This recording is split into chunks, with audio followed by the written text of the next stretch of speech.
Hello, everybody, and welcome to a very special episode of the Stacey West Podcast. I'm Ben, and I'm joined by Chris today. How are we doing, mate? You keeping well? Very well, thank you. I'm very excited. We've got two very special guests on this special episode today, and hopefully it's going to be incredibly interesting. I imagine there's some really good stories. It's going to offer some real insight. And a Friday evening record, that's quite rare, isn't it? That's quite rare. Yeah. But I think it'd be well worth it. And before they come on, I just want to thank both of our guests for giving up some time on a Friday evening to come and spend some time with us too.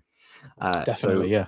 Yeah, really looking forward to it. But before we bring them in, I haven't asked you how you are, Ben. How are you, mate? I'm well. I'm good. Yeah. Still in the old room at the moment. But yeah, no, it's all good. But obviously today the big news coming out of the club is that Jovan Makama has signed a new 3-year extension to his contract, which first and foremost, fantastic news. I think as an asset, I think Jovan's proven himself this season to be not just one for the future, but one for the here and now at the minute. So I very quickly, before we bring our guests in, I don't want us to be too patient. But yeah, I think it's great news, isn't it, for the club and for Jovan? Yeah, absolutely, really good news. Very deserved as well from a personal point of view for Jovan. I think his hard work, his application, and his just improvement. We've seen his improvement firsthand because he hasn't had his loan. He's been developing in front of our eyes on the pitch, and I imagine quite a lot more off it with the management team and the coaching team. So it's very much deserved for him, but it's great for the football club. Tied down an asset. I think, we've seen his development for the last year or two now, but particularly this season, defenses are terrified of him, absolutely terrified of him. That physical presence and that physical profile that he has, it's been polished a little bit, hasn't it? And it's been added to, and he really has the chance to go from strength to strength. I think it was a brilliant moment last weekend with both him and Freddie, two academy products, leading the line for us in the front two. Obviously, Sean's been around it a little bit as well. So really, really good for Jovan. Good news for the club, but also just a massive pat on the back and another success story coming from the academy, which of course is going to be our main focus for today's podcast. Absolutely. So you've done the segue for me, Chris. Well done. So yeah, we are joined tonight very graciously. Really, really appreciate and taking up the time by Callum Oakenfold, who is the head of academy and coaching, and Sam Tillen, who is the youth development phase lead coach. Boys, welcome to the Stacey West Podcast. How are we doing? Hi there. Hello, guys. So, Callum, if you want to just introduce yourself very quickly. Yeah. So Callum Oakenfold. I think you've already covered it, Ben. But head of academy and coaching at the club. Obviously, I think it's my 3rd season now. But yeah, loving the academy and really privileged to be at the club. So that's a little bit about me. Cool. And Sam, yourself? Hi there. I'm the 18s coach. I took over the role in January this year. Before that, I took over the youth development side of things. So I was with the 16s down to the 12s. Like Cal, very privileged to be here and really enjoying the job at the moment. Excellent stuff. Right. Well, we may as well start off with the questions. I think the first thing really is to get an overview of your pathways, as Chris would say, into your current roles. It's a bit of a bingo card, by the way. I said it once, and it's been referenced for 2 years. You've said it more than once. Okay, maybe 3 or 4 times. But yeah, so just to give an idea of any previous your playing experiences, transitions into coaching, and your coaching journey essentially that's led you to where you are. So, Cal, we'll start with you. It's a while ago now. It's showing a bit of age, but kind of in and out of academies as a kid. So I had an experience of playing, through various age groups. and had a bit of time at Bristol Rovers, where I think that was probably what was nice for me with Bristol Rovers, was it was my transition into coaching as well. So as I sort of progressed up, and it was the club that I started at, so I went back into there and got qualified through the club. Started working with the foundation phase just as an age group coach, which was a brilliant experience. And through probably the years there, I worked up the age groups, through to the under 16s. So Bristol Rovers, the starting club, was a big one for me. And then I guess from there it was a bit of a transition period in life and through study and through everything. And it took me to the US. I think I had about 5 years over in the US, working in between sort of New York and Brooklyn, which was a great experience in terms of lifestyle. And when you're sort of single and free, it's definitely a good place to be. Mm-hmm. And a huge experience in coaching. Just a huge experience in coaching, which ultimately sort of brought me back when I wanted to sort of progress and really take it as I thought, this is where I want to go as a career. And came back at a small bit of time back at Bristol Rovers before eventually sort of moving north. And then I'm really fast tracking this, but basically then went into managed to get into Sheffield Wednesday. So worked through Sheffield Wednesday with multiple age groups again, like starting in sort of late, like the later stages of foundation phase. Before I think I sort of finished having the 16s. And at that point is when I sort of shifted over to Doncaster Rovers on a full-time basis. Started working in Doncaster Rovers Academy, which then sort of led into Lincoln City. So in terms of clubs, it's been Bristol Rovers, it's been Sheffield Wednesday, Doncaster Rovers, and here. And then sort of have a little caveat of working with the women's game with Sheff FC, which was again another excellent experience and different sided coaching. Huge value in that and huge learning in that as well.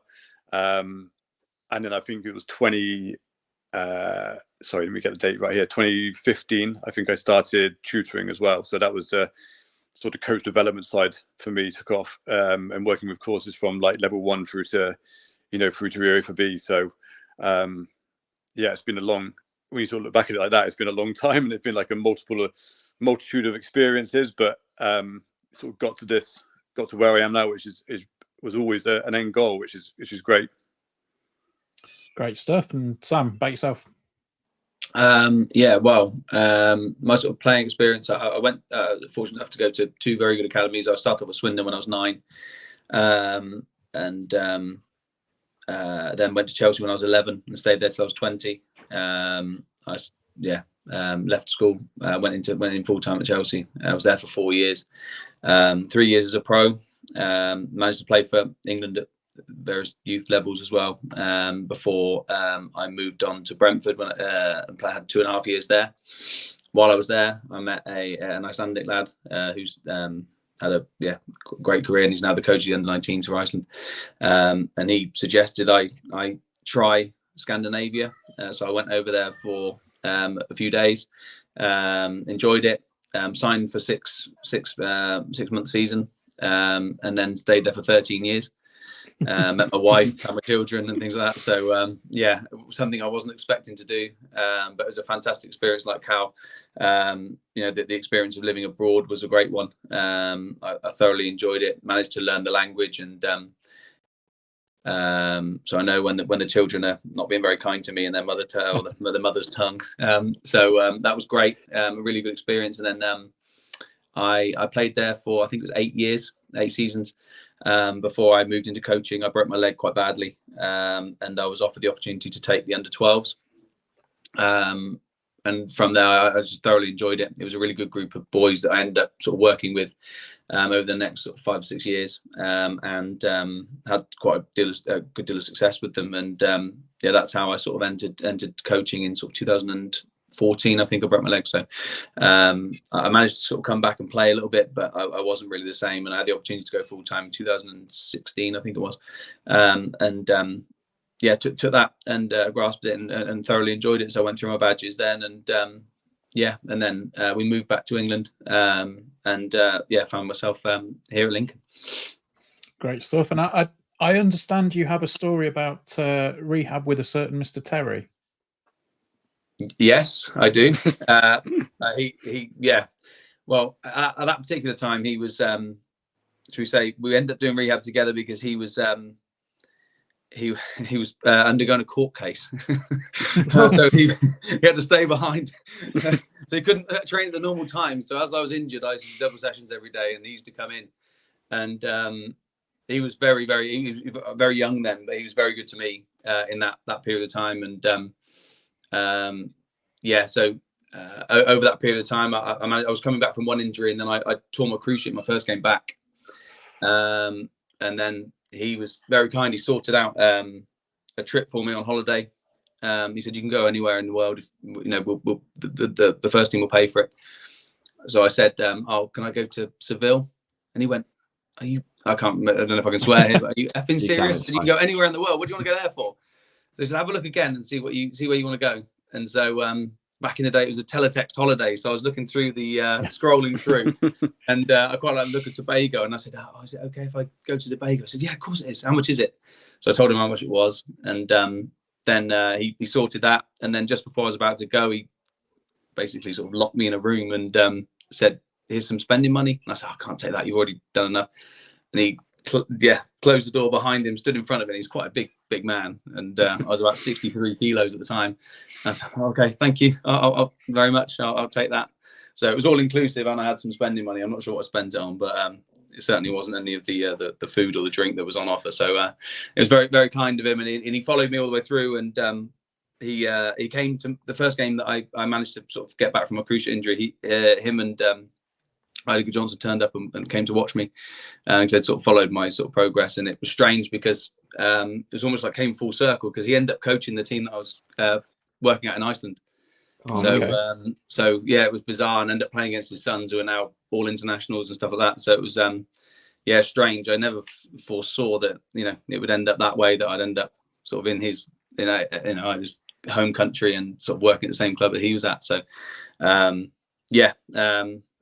so he was very good. I think he's got a sort of he gets a bit of a bad reputation for some other things that he's done, John Terry. But in terms of sort of the young lads at the time and sort of throughout his Chelsea career, he was very good to them, and he was very, very helpful, and he was always going out of his way to make sure that you were looked after, and sort of followed your progress, and even just sort of asking, how did it go today, and I heard you played well and stuff like that. It just meant a lot from someone who had that stature.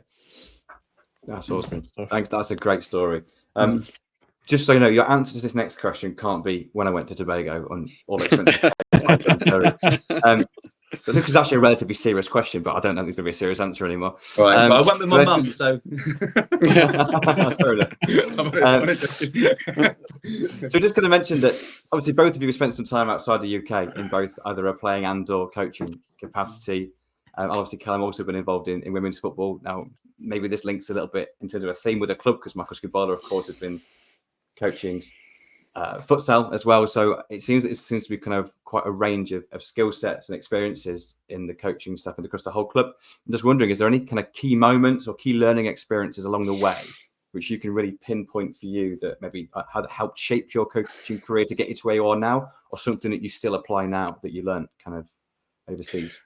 I think I'd probably, to be honest with you, America was probably just the volume and variety, like the biggest thing. It was so much coaching. You would do it. I was coaching probably between, I don't know, like sort of 4 and 6 hours every evening. And then it wasn't just that. It was the variety. So you were going in and doing, my first session might be like under 9 boys, and then the next session straight away is under 11 girls, then it's under 14 boys, and it's under 18 elite boys. You know what I mean? So when you're doing that, you have to flip between, like the way you approach the session, the way you design the session, the way you deliver the session. So I think America for me was just like the volume of coaching. And I think when you have that exposure and that kind of experience, you naturally develop, whether you like it or not. You just work out what works for the players. It works out what sessions work for the different age groups or don't. You work that out pretty quickly with the younger ones. But yeah, that was it. It was just, there was so much, and when you're there for sort of, 4 or 5 years, it clocks up really quick. So I think your sort of like competency as a coach jumps up. I think anything with coaching, you do badges and things like that, they're great and they give you the ideas, but without the practice and the time on the field, that's what ultimately the competency is. And that's what, I think that's what America gave me, really. Yeah, that was the biggest one. And then the women's game was just a different way of approaching. Again, it was a different style, like how you work with, how I sort of observed and then worked with the female players who were great players, but just a different way of sort of approaching it to sort of motivate them. But really good. Awesome, thank you. And what about you, Sam? In a sense, sort of similar with Cal. I don't think I wasn't sort of coaching to the extent that Cal was in terms of the 4 to 6 hours a night. But sometimes the way that the Icelandic system works is that within each age group within the club that I was working at, you would have maybe 7 or 8 teams. So I'd be responsible for maybe the top first team, or the team that's sort of trying to be the Icelandic champion, and the sort of producing players, the first team, and the producing players for national teams, etc. But the way it works, and because of the population, you can basically the children in the town can sign up to the team, and they can play for FL was my team.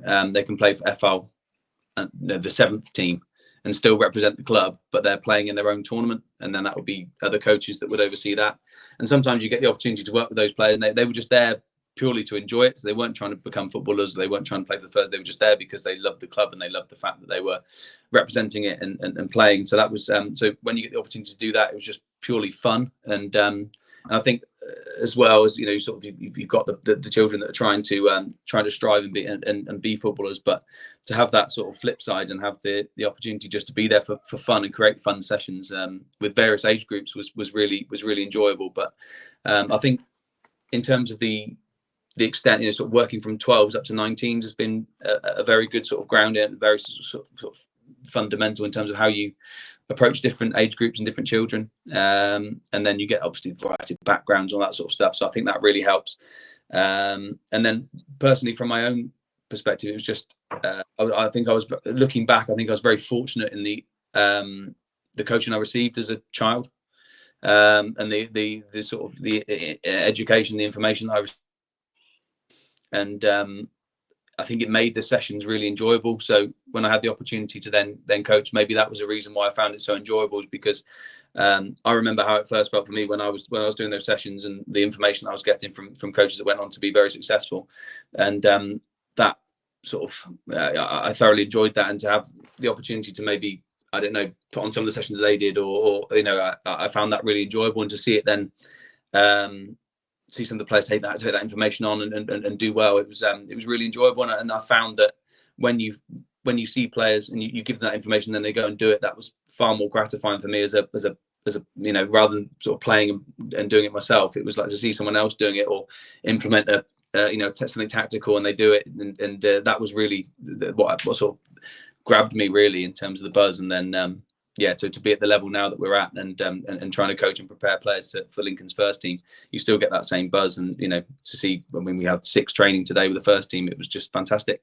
So I think there's a number of different things there, but definitely agree with Cal in terms of the depth and variety of coaching sessions and volume that you get is really fundamental.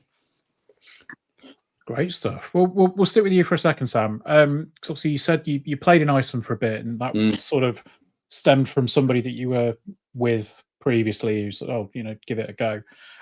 How was that experience playing in like a European competition, particularly going away to places like the Czech Republic and playing games in what is essentially a European Cup competition?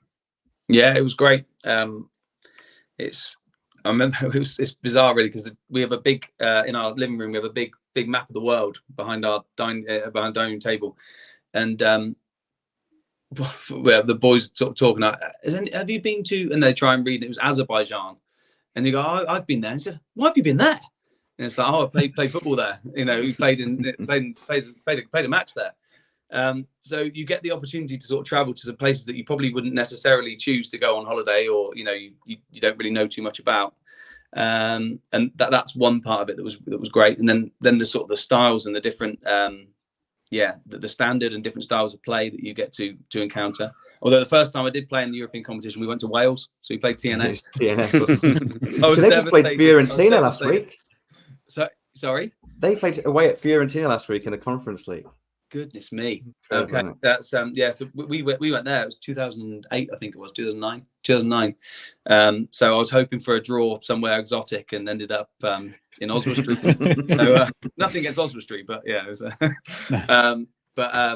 Yeah, so those games were great. Sort of good crowds, and yeah, it was a really, really great experience, and sort of the preparation for that, and how it's set up, and how the organisation it took to play against teams, that were have multi-million pounds. I remember I was talking to one of my friends the other day, and it was some of the players that we ended up sort of playing against in those competitions. Sort of like surprise you really. You forget that you actually played against them in those games. So yeah, it was really enjoyable, and it was a great experience to travel and to participate, and you're sort of representing the country as well when you do it. So yeah, I really enjoyed it. Cool. Yeah, that sounds just incredible. Like amazing experiences there. And is it something that you'd potentially recommend to players? Like heading to Iceland or a sort of lesser known, not to belittle it, but but sort of lesser known league in football. Whether that's a way of sort of staying in the professional game, or just as a loan from a club in England, to gain more experience in a different environment. Yeah, definitely, 100%. I think it's a fantastic opportunity. We sort of do it to an extent with some of the players that go over to Ireland. I know it's not Iceland, but they get to go abroad, and they maybe it's only one letter away. Yeah. Yeah. Slightly, yeah. In terms of the style of players, maybe quite similar to here, but is an experience, and it's a learning process as well. It's not only the football aspect; it's the sort of living on your own, or moving abroad, and assimilating in with a different group of people, and it's definitely something I recommend. And like you say, it's a pathway that maybe sort of 20, 25 years ago wasn't really sort of looked upon. Now we're in a very sort of privileged position that we're able to offer players a number of options, even if they leave the academy at 18. They've got the opportunity to go abroad, they've got the opportunity to play, to pursue scholarships in America, as well as pursue a career in the UK as well. So I think it's definitely an option, and from there, it can even be a stepping stone to other countries. You can move into sort of Sweden, Norway. A friend of mine went to play in Norway for a bit, and then or potentially into mainland Europe. So I think it's definitely something to pursue, and it's a great country as well. It's a lovely place to live, yeah, I think it's I think there's just more awareness around it now, in terms of the football isn't just in our football pyramid. There are a lot of options out there, yeah, it's definitely something I recommend for anyone to pursue. Awesome. I think both of us will be Googling flights to Reykjavik after this, maybe. Yeah, if you need any travel tips, don't worry. I can Absolutely. Yeah, always. So just last one really before we have our ad break. One more specific to you, Callum, if that's okay. So you mentioned with your experience in kind of volume of coaching in America, but also you just said that it's the variety that was a real key for you. And something else that you touched on is your experience of your tutoring FA coaches, so effectively coaching coaches rather than coaching players. And just wondering, has that impacted your ability as a coach on the pitch? And if so, how? I guess so. I mean, I think you probably get to the bit where you're familiar with that kind of like development of like conscious and unconscious incompetence. I think you kind of get to the stage where you can sort of see things really quick, and I think that essentially where is when you get to that and you realize that, and that's where you can sort of support people, because you just see things really quick, and I think that's when you can support people who might be sort of slightly down the ladder and they're still on that journey up it. And I think that kind of like, once you get to that stage, you're like, okay, I can sort of help here. That's when I felt that's how it helped my journey, if that makes sense, as a coach. So I think it's like just being able to adapt and flex and see situations which I've obviously experienced a million times. The coaches that I'm working with might be younger in experience or whatever it is that part of their journey haven't yet. I can kind of help guide them through that. Does that make sense? Absolutely. I think that was part of it. I think the bigger thing with developing since being the role of developing coaches is it's so different to coaching players. You're not players. You're looking at like the four corners. I'm sure like the four corners. I'm sure you heard like a nice terminology that the FA uses, like technical, tactical, physical, psychological, social. Those aspects that make up a player essentially. Every player has a different strengths and weaknesses and different different areas you've got to develop. So it's a good analogy. I think when you look at a coach, it's very different, because sometimes it's not like, if I work with Sam, with full respect to Sam, it's not really his on-field stuff that I can help him with, because he's a very competent coach, delivers really well. So I'd find a different way. I'd find out what Sam's, what do I need to develop Sam? I often look at using a model which I sort of got passed down, which is a really nice model. Whether it's like, is it someone who needs education? Is it someone who needs exposure? Or is it someone who needs experience? So if I identify Sam, we had this conversation, I'm going to pick on Sam because he's here, but most of Sam's development is not necessarily what I can give him. Sam needs exposure because of his level. So he doesn't necessarily need education or the experience, but this is why we try, and we're lucky enough to be able to do this, by the way. But I open the door to the first team to get him in and around the first team. So my development with Sam is nothing to do with what he's living with the 18s or, what he's doing. It's how do I open the door for him to be around the first team to find his development. Does that make sense? Absolutely. Whereas yeah. Some of the younger guys who are in, which we have a young cohort of fantastic coaches, but they're definitely in their learning journey. For them, it is probably leaning more into like the educate, so I have to flip into like, okay, they need education and they need a bit of experience. And that's where I have to kind of tailor my work. So it's a huge difference between developing coach development and player development. And I've learned, I'm still learning, still hands up, fully learning that as well. And being kind of creative with that. Education and experience is quite easy because education is essentially sort of teaching what they don't know. Experience is just gaining time. Exposure is a difficult one, because that's like, you have to be creative about like finding someone's area of uncomfort and how do I expose that to help them do something with it, and that's where you have to be a little bit creative. And we did that not long ago, and it worked really well for the individual, and it has to be tailored for the individual, by the way. It's not like a one-off approach, but finding that right thing, that how can I expose this person, make him feel a bit uncomfortable and challenge him. And it was that worked out really nicely. So long way around to answer your question. Yes, I think it's helped me as a coach, but the coach development role is very different to coaching players. Fair enough. That's great. Thank you so much, guys. That's really interesting backstory. So I think that kind of brings us to the end of part one. So we kind of got from where you started out in the game to kind of where you are now. So we'll have a short break, and then we'll kind of come back for part two, in which we'll have a chat about kind of what your guys are involved with actually at Lincoln City, and what your actual roles, and then maybe some more insight into maybe the finer details of how the academy operates, and maybe what we can expect from a fan's perspective, kind of visually in the next few years as well. Absolutely. So if you're watching this on YouTube, there will be a very short, awkward moment where we never know quite what to do because we cut this bit of the audio out. But yeah, we'll bring it in. Are you bringing this next bit in? My name's next to it, so I suppose I ought to. Yeah, all right, fair enough. I don't know. I thought Sam was going to sing, so there's no audio. It's not that kind of experience. I'm not used to it. I'm normally just sat here answering questions, talking about football. I'm not the expert anymore, far from it. You guys are, so it's just a bit of a different position for me. Right, so have a short moment to pause, and I'll bring it back in again. Okay, welcome back, everybody, for part two with our special guests, Sam, Tillen, and Callum Oakenfold. So, we, in part one, spoke about both of the guys' kind of experience in the game up to this point. What we're going to focus on now is kind of what they're up to now, really, and what we can maybe expect to see from the academy, learn a little bit more about the finer details, etc. So, what I would love to do is, if each of you could maybe take it in turns here and just give us a bit of an overview as to what your current role really involves. So almost like a list of roles and responsibilities, and maybe just a snapshot into what a day or week in the life of Callum or Sam looks like. Oh, should I jump first, Sam? Is that happy? Yeah. Yeah. So my role, so head of academy and coaching is kind of two parts to it. It's sort of supporting, John Pepper with like running the academy. So the day-to-day running of the academy.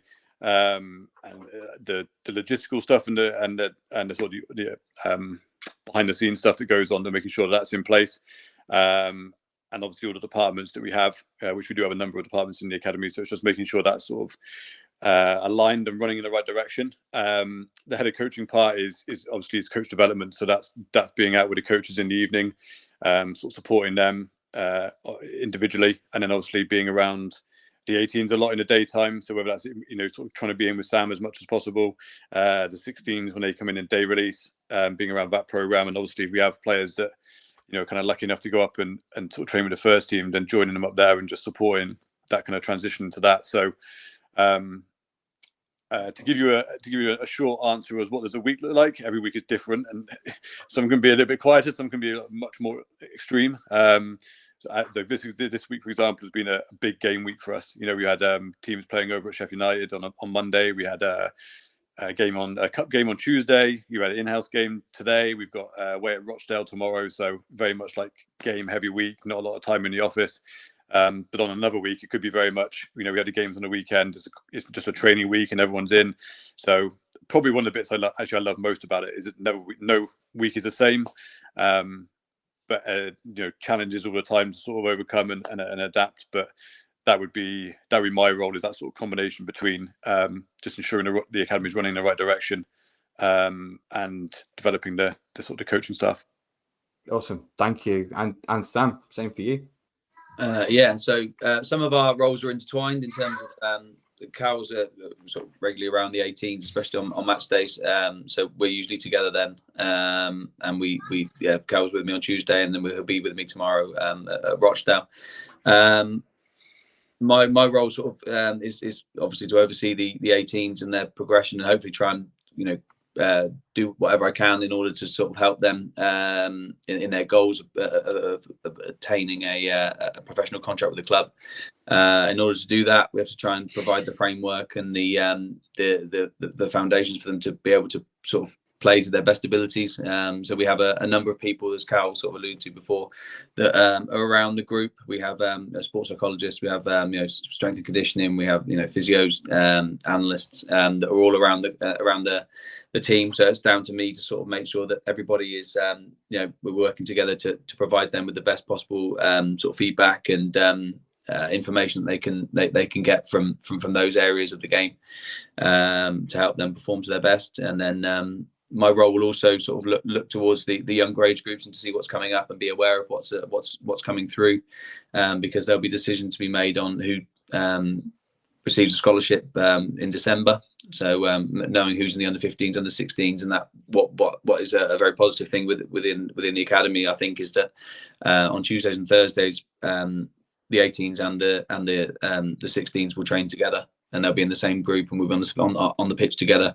So Tuesday evenings we're always together, and then as Cal said, they're on a day release on Thursday. So the lads come in, they miss a day at school to come in. They get two sessions around the 18s, and they also they partake in schoolwork as well.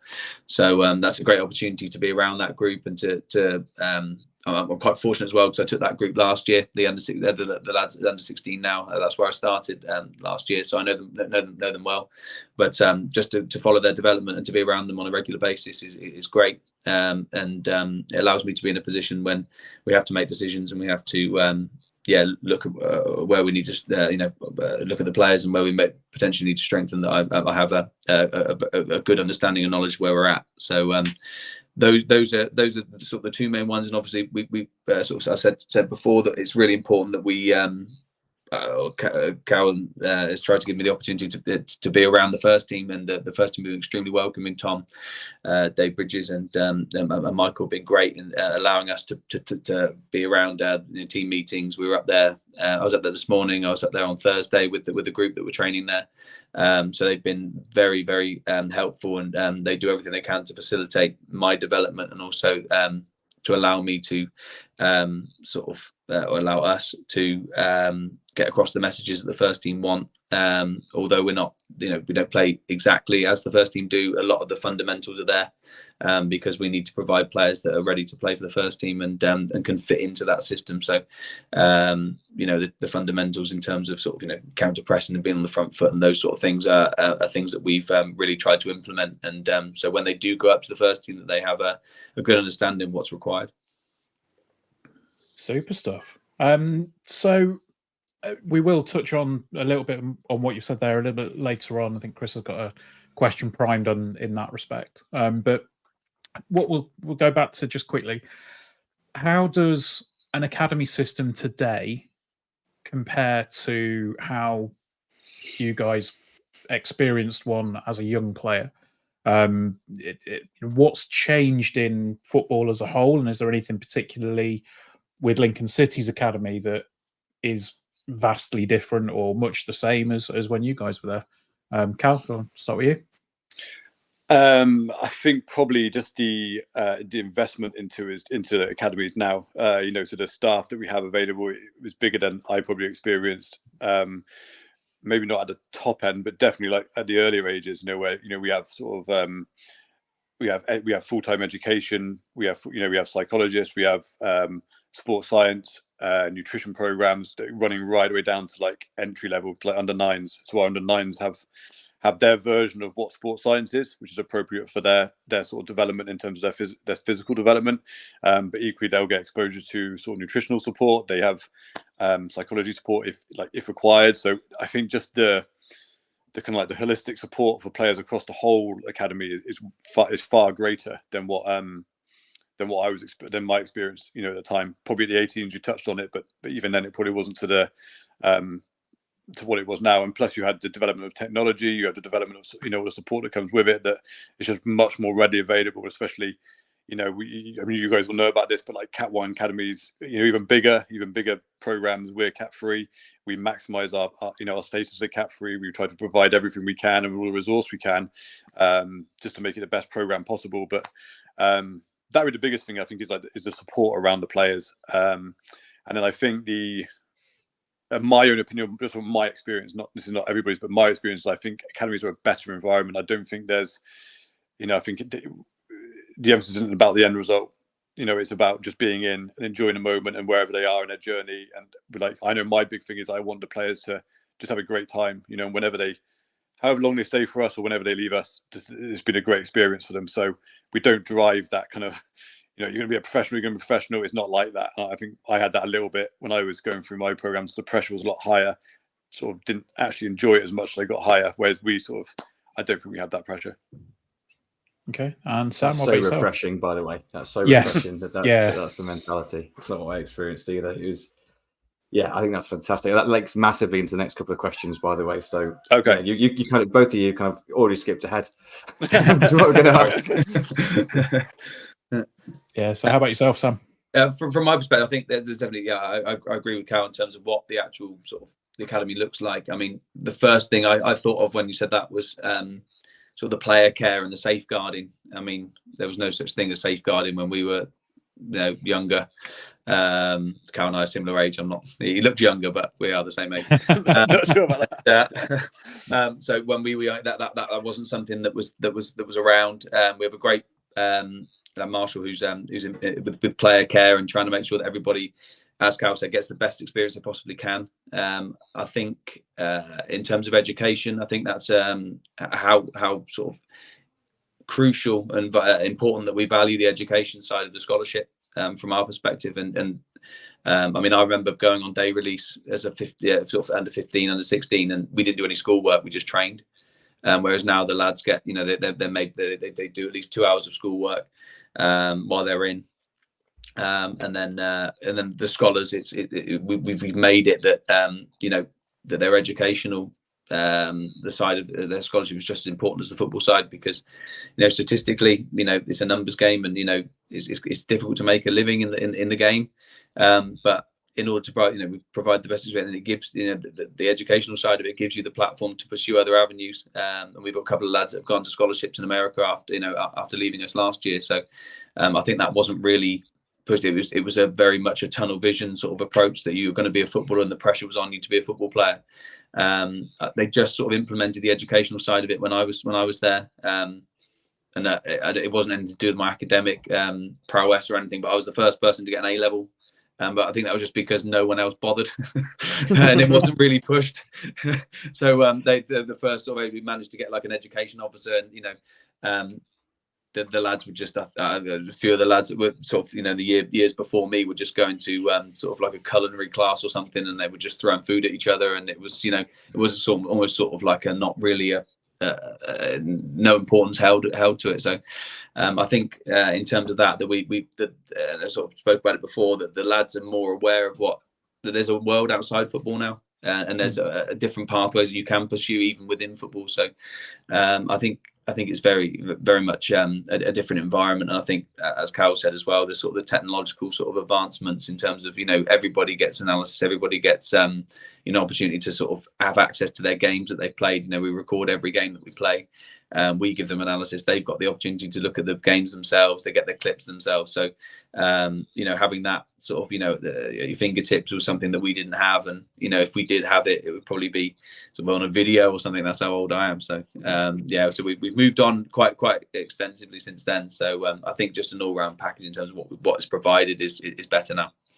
That's really interesting. Thank you guys for going to such depth. And how long have I been doing this, Ben? 2.5 years now. I'm still learning how to do segues. I just need to get you guys on. They've already segued into the next question. Perfect. So, because you mentioned that a kind of the multifaceted view of the and the kind of role of the academy, but I think from a lot of supporters' perspective, the real benefit of the academy is on the pitch for the first team. Now we're lucky to have 3 regular first team players at the moment that are featuring regularly, in Sean, Jovan and Freddie, which of course is fantastic. So there is a question at the end of this, but I think this statement gives maybe a bit of context, because I suppose there's a few questions in one here, in that, is that number of 3 currently kind of featuring regularly in line with the club expectations? Is there a desire to grow that number? Or are there other metrics in which the academy is measured that maybe supporters don't always see? And so I suppose the question I've got really is, long term, what does success actually look like for the academy overall? Yeah, I think we have metrics. We have metrics around whether we can get professional professional players as an outcome, whether we can get affect the minutes on the pitch, essentially like percentage of starting lineups that have like homegrown players in. Like, we have those metrics, but I think from a club's point of view, they're great to have and we want them, but you can never guarantee what that's going to look like. Like one year it might be stronger than the next year and so forth. So they have to be adaptable and flexible, so that you can sort of rigidly say that, because it's as and when the right players come through.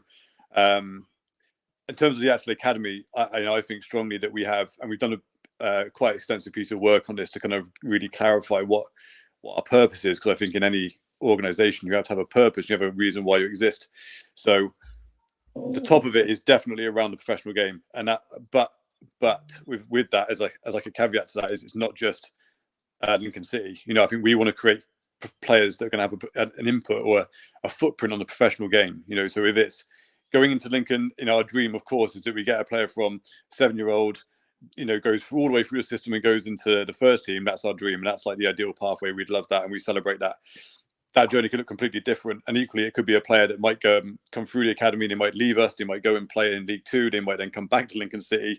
Who knows? But I think we have as our top, always our overarching target is, we want to create professional players. We want players that are going to make an input on a professional game and can make a career out of it, because that has to be our goal, is what we're doing.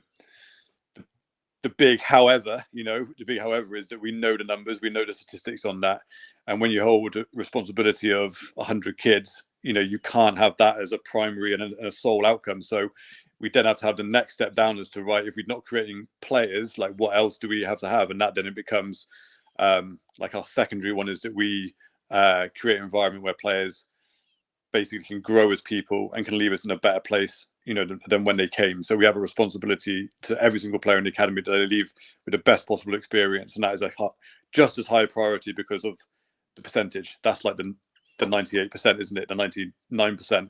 So we have to have that as a secondary, and then that kind of tailors into the third part, which is smaller, but it's the tracking like the athletic development as well. So how that would then break down into, because obviously that looks different at every phase, every age group, it looks different. Essentially, what we're talking about is developing the player, developing the person, and developing the athlete. So, every age group has an outcome as to what that looks like, whether it's the younger ones, where to develop the person, we need to have sessions need to be like high fun, like if they're not leaving there loving it, like what are we doing? What I mean? Like that has to be the priority, because when they come out like the foundation phase, if they don't love football, we've lost them already. So they kind of develop that, and then we're in there. We've got the technical development. We know, how do we develop that? How do we develop the athlete? Because their development is very different to like a 15-year-old who might be going through growth and maturation. So we have to tailor that and piece that puzzle together as well. But I guess ultimately what I'm trying to say is, you know, there's the dream and there's the outcome, but then equally it's like we have to tailor for everybody that's there, that they have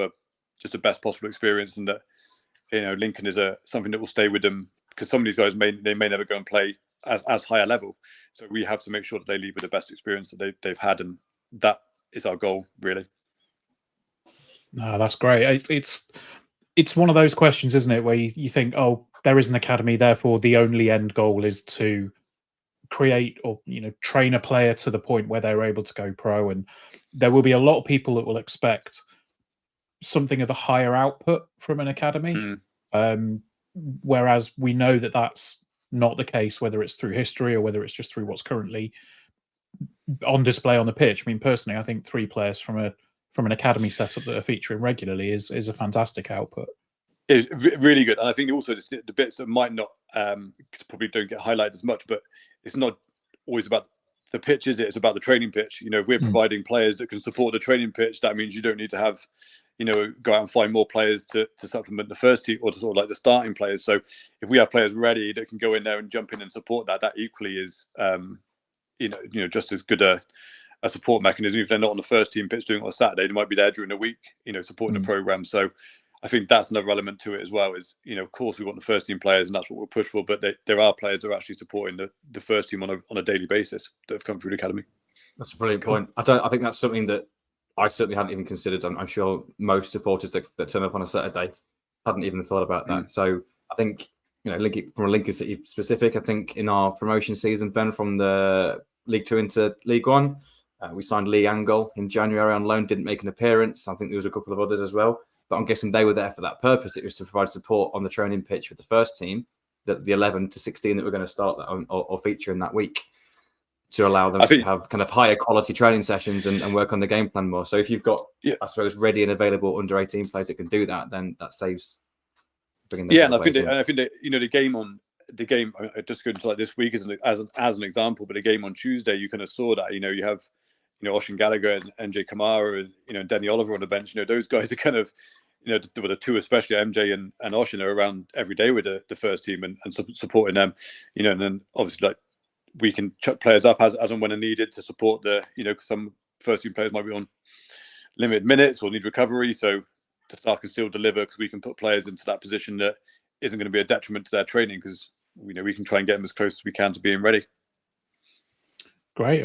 Yeah, it's an element that you just kind of don't think of off, you know, day to day. So one kind of more for Sam, I imagine.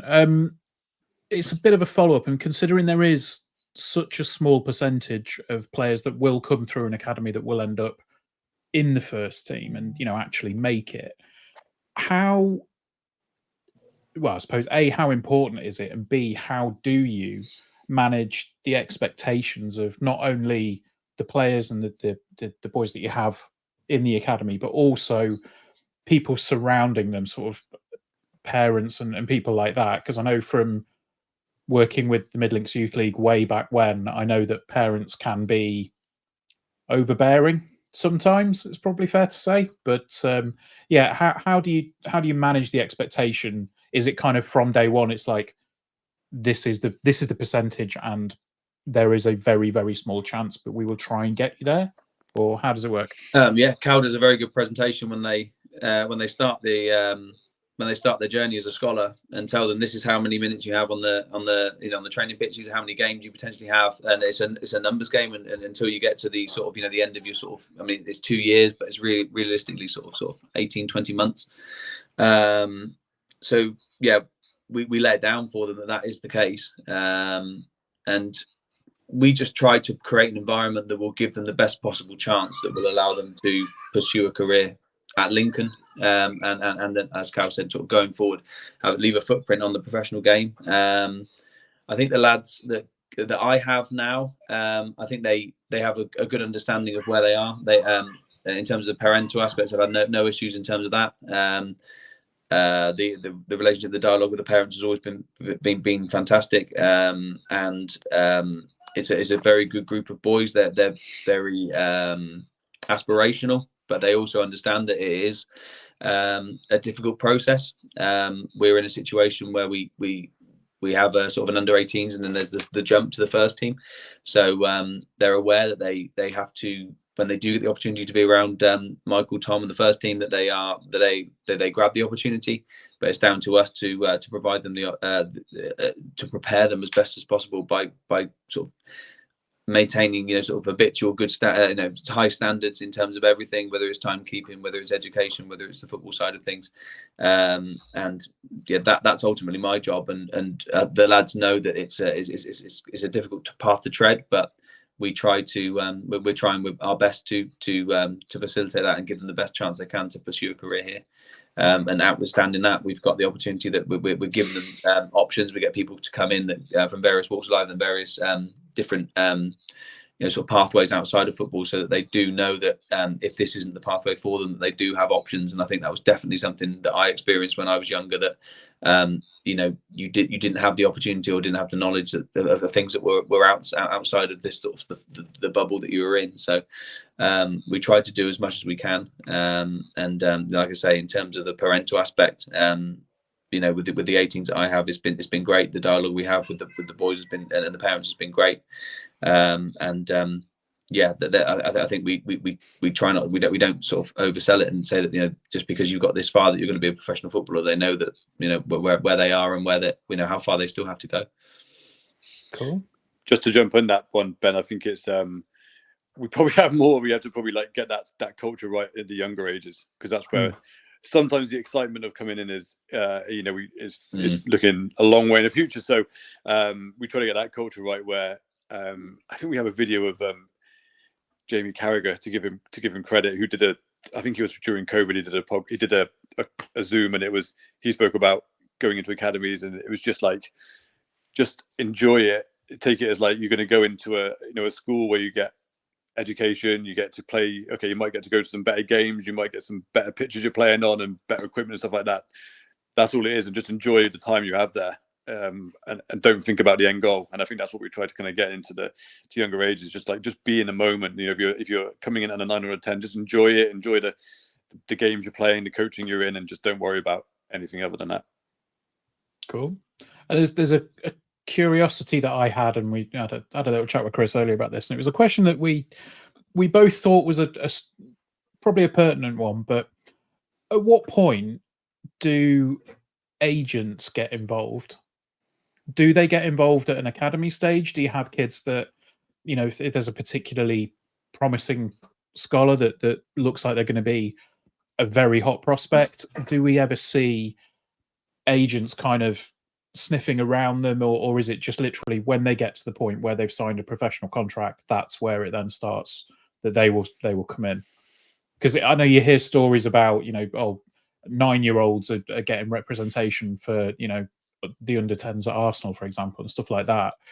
Is that something that's creeping into the game more in the academy stage, or?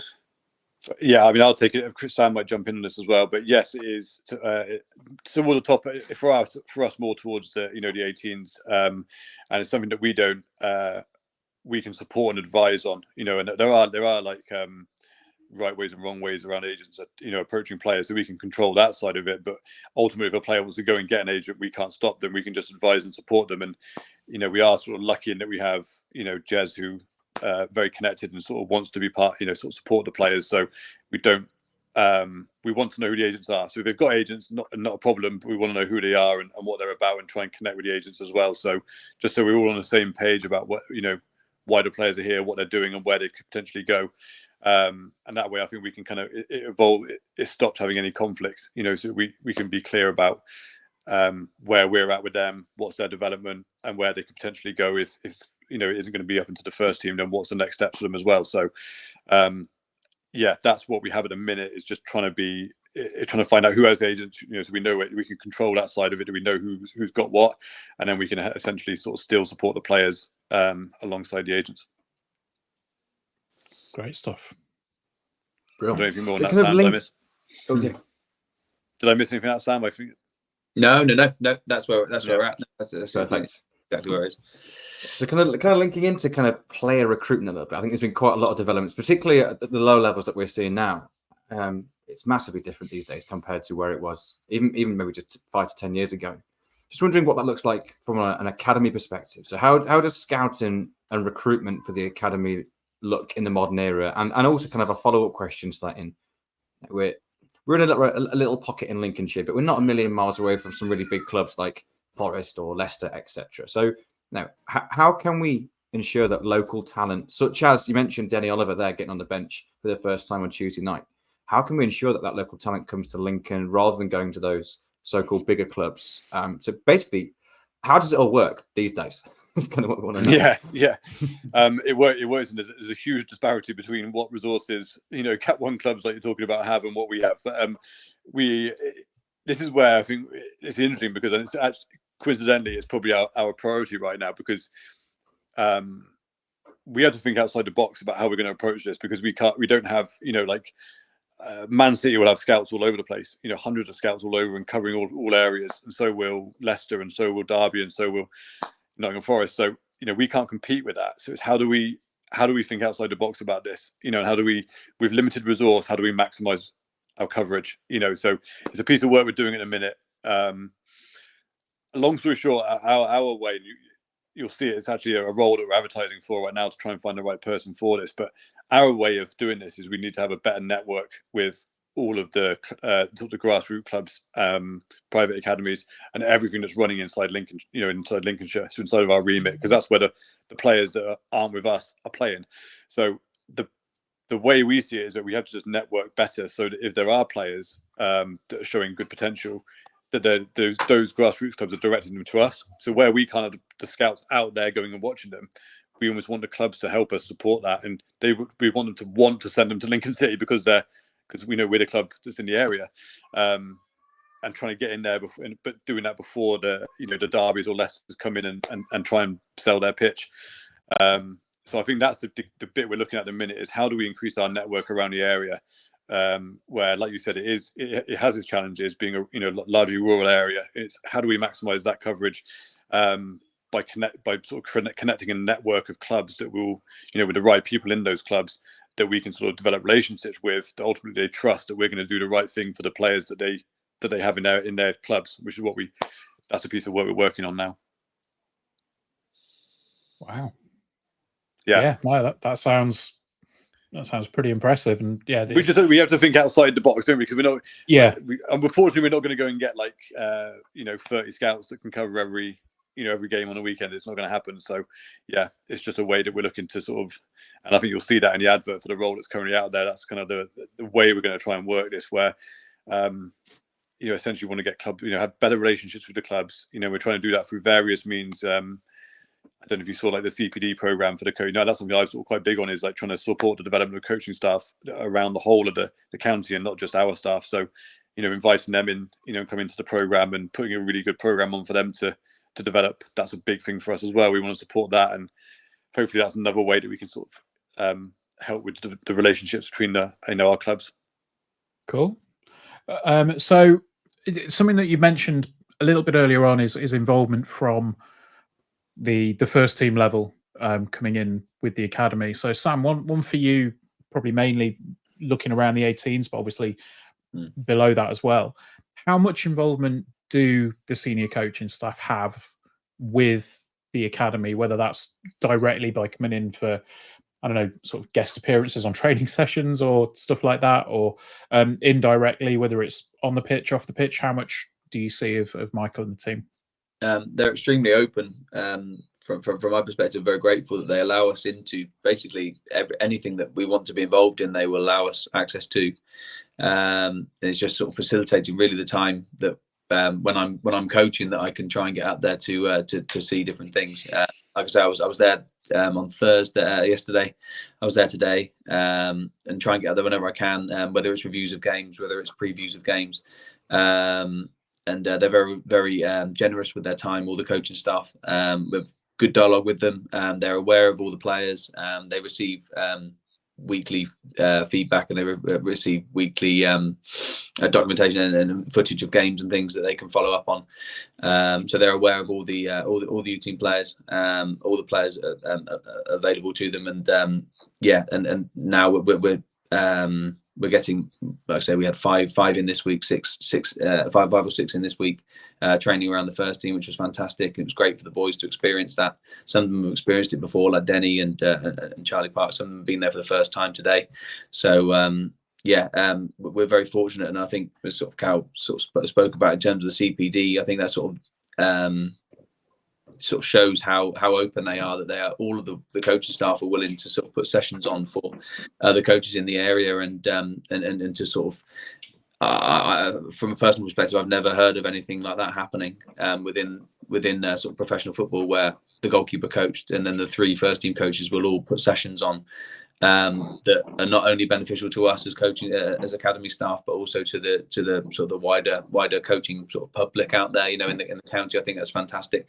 So yeah, that from an 18s perspective, it's very open. It's very they're very much aware of what who's doing well, who's performing well, they give opportunities when they can, and we have regular meetings with them. We have regular discussions with them, and it's quite sort of very, very open, and I'm very appreciative of that, because sometimes that there can be a sort of a block at this level between an 18s and a first team, where they don't know anything that's going on, and they're not really interested. But that's quite the polar opposite to the coaching staff that we have. And I think it's also helpful that 2 of the coaching staff have already been working within the academy, Dave Bridges and Tom Shaw. So they know the process, and then and Scott's also worked extensively at Wolves in a youth capacity, as has Michael in terms of coaching younger players. So they have a background in that, and I think that really makes a difference in terms of where they look to, and that they have an appreciation of what we're trying to do within the academy. If you've never worked in it, and maybe you just sort of jump straight into a first team job without having worked in it, you don't really understand the what goes on, and then maybe you're sort of a bit reticent to look there, but that's certainly not the case from our perspective. So I'm very grateful for that. I think just to add to that, I think we talk about players supporting the first team. Another aspect that we're really proud of is you have the assistant head coaches, ex PDP coach, and the other first team coaches, ex head of coaching. And you have Kieran Walker, who was ex-academy medical, so we have like 3 staff members that have been in the academy and gone into first team positions. So that's another bit that we have that up on our walls, because that's a motivation for our staff. There's also, a pathway into the first team for those that, want to sort of excel. That's a great point. I guess that's specific for Kieran as well. I'm guessing, who was in the playing capacity in the academy first and foremost, wasn't he? And then wasn't successful as a professional footballer, but is now a key part in the professional game. Yeah. Awesome. Yeah. So we're moving on to our last serious question. So this is maybe one that maybe just link a little bit into kind of the first team as well, because we were really privileged that the club's so open about particularly recruitment and kind of the club's strategy and approach to just operations, really. And the term win develop has been mentioned quite a bit. We know from a first team perspective, we can't afford to sign necessarily the ready-made players. We can't compete with the likes of Birmingham no one can, obviously, at this level, but there are lots and lots of bigger clubs at our level that have more money than we do. So it's sensible for us to focus on recruiting younger players, developing those players, looking to allow them to develop with the club and potentially sell on if their development kind of is quicker than the clubs on the pitch. Makes total sense from a financial perspective. But at the same time, we want to win, because the players don't have the value if you're not a successful football team. So win develop is something that particularly Jez has mentioned quite a bit. But it was really refreshing from you, Callum, to mention earlier that particularly at the youngest age groups, there is such a focus on just loving football and enjoying it.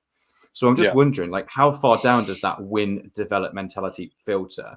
And at what point of the kind of players' development does winning really start to become a factor?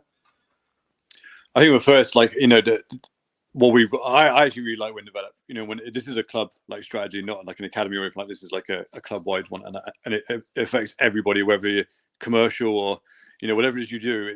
It's the same mantra, and essentially, I think under all of it, what it's saying is win when you can win, and then when you can't win, you develop. And then when you develop, you're developing to win. So it just goes hand in hand. There's not one's not stronger than the other. It's like if you win, brilliant. If you don't, then develop, and then develop to win. So they kind of go hand in hand, and that kind of goes down the academy. I would say that one of the, I think, I don't. how do I say this in the right way? I think we have recently, in the last couple of seasons, I felt we put a stronger emphasis on competition. I'll use competition as opposed to winning. I think we want competitive players, and I think football's a game, and kids play games. They want to and there's a reason why you play a game. You play a game to win a game. So we can't ignore it. And I felt sometimes we were going a little bit away from that. I never want a game of football to lose the fact that you're trying to win a game. It's the purpose of the game. So in relation to, do we want to win a game? That should be all the way down to the under nines. They want to win a game. They should want to win a game. They should approach a game to win a game. However, our behaviours, our sort of behaviours as coaching staff, our behaviours as a club, has to tailor that depending on the ages and sort of, it can't be the be all and the end all. So at the nines, it can't be that, okay, you haven't won the game, so that's now everything's out the window. We develop them at that point. If that's not quite working, we have to find how we develop them. And then if they win, brilliant, we celebrate that, and we want them to go into the next game to try and win.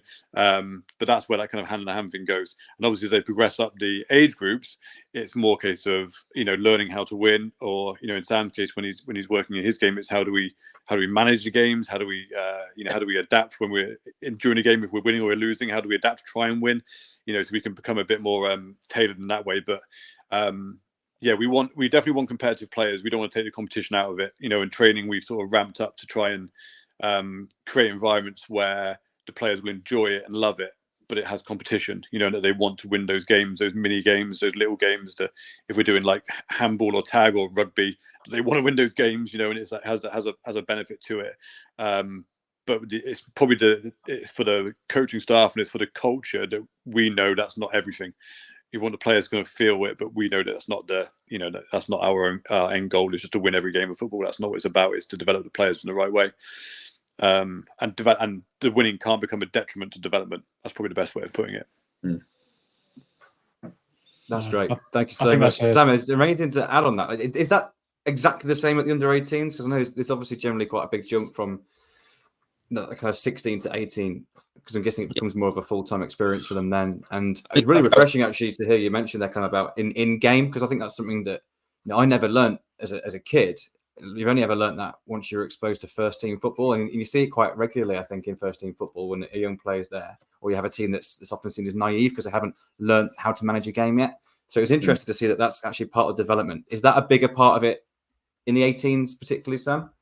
I think so, because it's probably the last step before first team football when you're competing for, a livelihood, really. So we have to try and maybe sort of replicate that on a larger scale than obviously than an under nines age group. And Cal alluded to it before. It's about sort of game management and how can we get over the line in a game when maybe we're under pressure? How can we maybe find a way to win? How can we or if we're dominant in the game and we're behind, how do we find a way to get that goal back, and what processes do we go through to try and to maximize our potential to get that goal? So we have to try and work on those, and we sort of introduce scenarios into training and things like that. So there are a number of things that we do.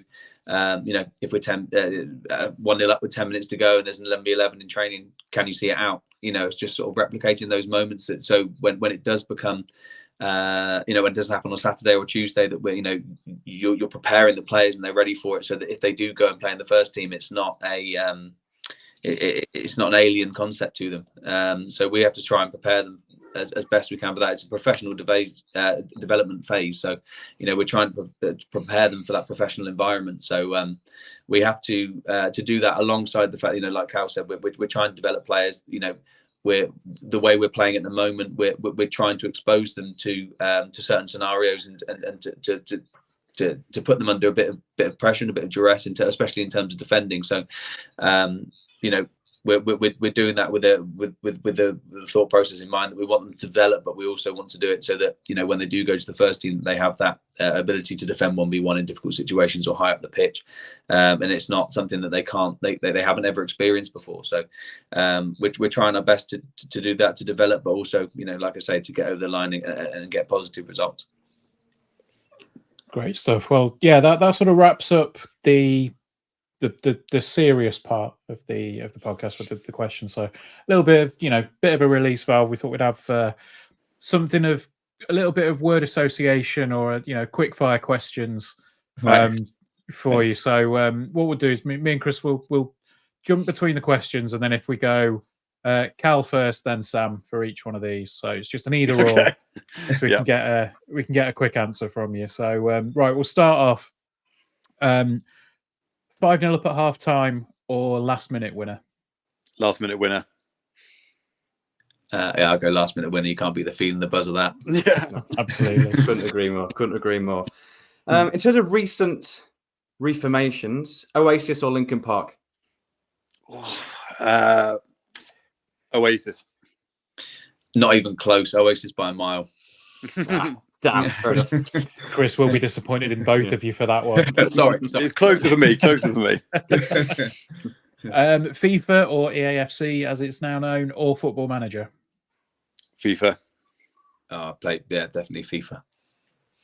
Fair enough. Instagram or Twitter? Instagram.